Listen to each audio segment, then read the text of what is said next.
I got a story to tell you guys about a representative I signed up named Bob. And I'm going to show you how the emotional roller coaster works. And I'm going to prove to you why most people never succeed and why most people quit. I had a guy that I worked with at Georgia Power named Bob, and I also went to college with him at Georgia Tech. And Bob was, a very smart individual. He was an introvert. He was a real engineer.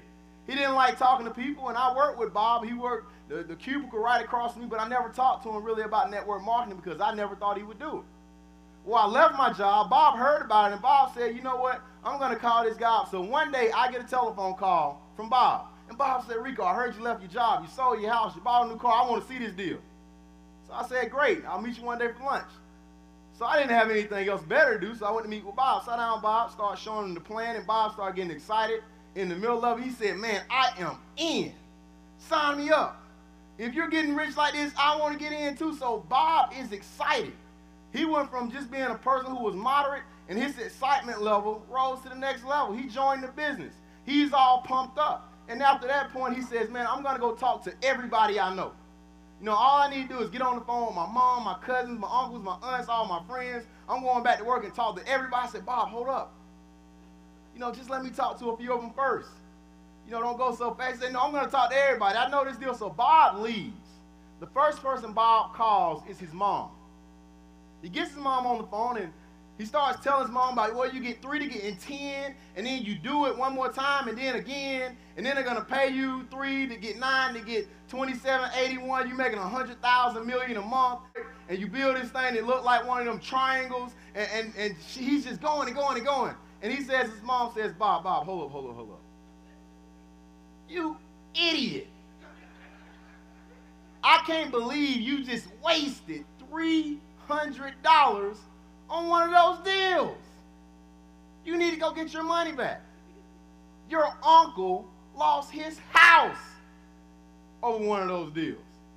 And later I told Bob his uncle should have took the wheels off of him before they came and got it. Anyway.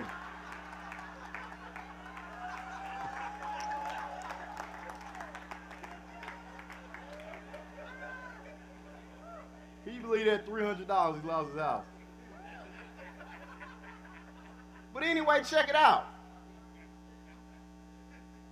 And she starts telling Bob, stick to being an engineer. You went to school. This is what you need to do. Those things don't work. So Bob gives me a call, and at this point, Bob's excitement level has went back down. He's no longer excited. In fact, Bob told me, look, Reco, I don't want to do this. My mom told me it was stupid. It was crazy. Can I get my money back? And I said, well, hold up, Bob. You initially said you wanted to get in this business so you could leave your job. You wanted financial freedom. And Bob said, yeah, but I talked to everybody and nobody wants to do it. I said, Bob, how many people have you talked to? He said 2. I said, Bob, trust me on this. Just get me on the phone with a couple of people and I promise you this deal will work. Just give it a shot. Just give it a couple more days. So Bob said, okay. So Bob immediately that evening put me on the phone with one of his coworkers, and her name was Sue. And I told her about the business a little bit, and I told her we're having a conference call tonight. I want to get you on this conference call so you can hear about the business. She said, well, great, I'm looking for an opportunity. We get on the conference call, and immediately following the conference call, Bob immediately calls me back with Sue.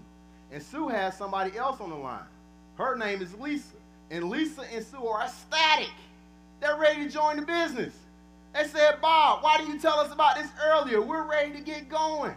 When is the meeting? Have the apps. We're signing up. What happens to Bob's excitement level? He shot right back up. He got him on the conference call. They're ready to go. So Bob tells me, Reco, Sue called me last night, and not only she's bringing Lisa, but she says she's bringing one other person, and that's going to be my 3. So Bob is excited. Bob goes and gets his khakis out of the closet. He dusts them off, his polo shirt, buys some Timberland boots. He takes it to the dry cleaners, and he's ready. Thursday night comes, Bob has printed him out some business cards from his printer. He sits them along the chairs in the front because he has those 3 seats reserved for those 3 special individuals. Bob get there 30 minutes early, and he's walking around, and he's like, Reco, I'm a senior manager tonight. I told you this was going to work. I told you it was going to happen. And I'm like, great, Bob, I'm so excited for you. And 7:15 came. Everybody's coming in for the meeting. Bob's guests still haven't showed. 7:20 came, Bob's guests still haven't showed. 7:25, 7:30. And, at around 7:35, I see Bob outside the hotel, and he's kind of looking out trying to see if they're coming, and then I see him walk in, and he's back there like on the wall, kind of leaning. I was like, Bob, come and sit down. It's going to be okay. So he comes to sit down, and nevertheless, they don't show. So he has 2 no-shows. And at this point, I tell him, Bob, it's going to be okay. People usually stand you up the first couple of times. It's going to work out. But Bob leaves the meeting, and at this point, what happens is his excitement level. It goes back down. And Bob told me when he was driving home, he said that, he started listening to himself, and his self was telling him that, why are you doing this? Your mom told you should have quit. You're too smart to be doing network marketing. You're an engineer. What are you doing? You need to quit this business. This is what his self was telling him. And then he got home, and he said he walked into his bedroom, and as he was walking into his bedroom, he noticed the light blinking on his answering machine. So he pressed the button, the message started playing, and it was Sue. And Sue said, Bob, oh my goodness, I'm sorry for the inconvenience, but you'll never believe what happened. Me and also Lisa were on our way to the meeting, and we got a flat tire. And we were so distraught about the flat tire, 7 guys stopped off, and they said, well, let us help you out. And as they were helping us, they started seeing us dressed so professionally, and they asked us, where are you guys going? And we told them we're going to a business meeting. And the 7 guys got excited. And the 7 guys said they want to go with us Thursday night to the meeting. And all of them wanted to sign up. We will see you next Thursday night with 7 other people. What happens to Bob's excitement level?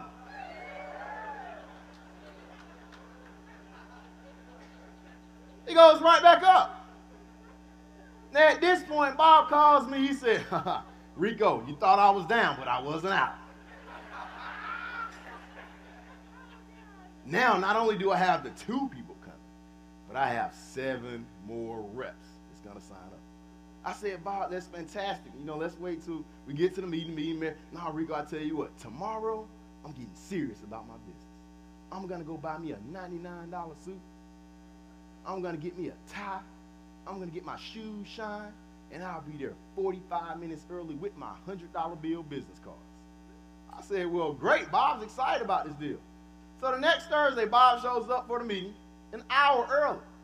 And upon showing up, he walks to the front of the room, and he puts his $100 bill business cards over the chairs. So all the people, his 9 people, can sit across the front row. 7 o'clock gets here, nobody's showing. 7:15, 7:30, nobody's showing. 7:35, 7:40, and by this time, I see Bob sitting in the back of the room on the chair, and his head is down. We're starting the meeting, and Bob not only has his head down, but he starts to talk to himself out loud. I can't believe this. I should have listened to my mama. So I got people walking to the back to tell Bob to shut up. So Bob gets up, and Bob leaves the hotel in the middle of the meeting. And Bob told me later on his way home, he started to listen to himself again. And himself told him, you big dummy. I told you, you never should have did this. I mean, look at you. You're wasting your time. You just wasted $100 on a suit. You just bought some business cards. Why are you still showing up? So at this point, Bob is convinced that he's going to quit the business. So Bob gets home, and he goes into his bedroom, and the suit was real tight because he didn't get it fitted. He just bought it. So he starts to unpeel the suit from his body, and he looks at his answer machine, and the light's blinking. He presses play, and it's Sue. And Sue said, Bob, I am so sorry. You will never believe what happened. Me and Lisa were at a restaurant, and we were eating at the Golden Corral with the 7 guys, and we were about to leave to come to the meeting when we walked outside, and we seen all these people lined up around a table, and the guy was on the top of the table, and they were saying they just got laid off from this big warehouse. It just downsized everybody. And they said they were tired of working for somebody else, and they wanted an opportunity. They wanted to be their own boss. And they said, all we need is an opportunity. So then Lisa, she's the talkative one, she got on top of the table, and they got excited. And they said, we want applications. When can we sign? So, Bob, I need you to print me out 400 applications because everybody is going to sign up next Thursday. What happens to Bob's excitement level?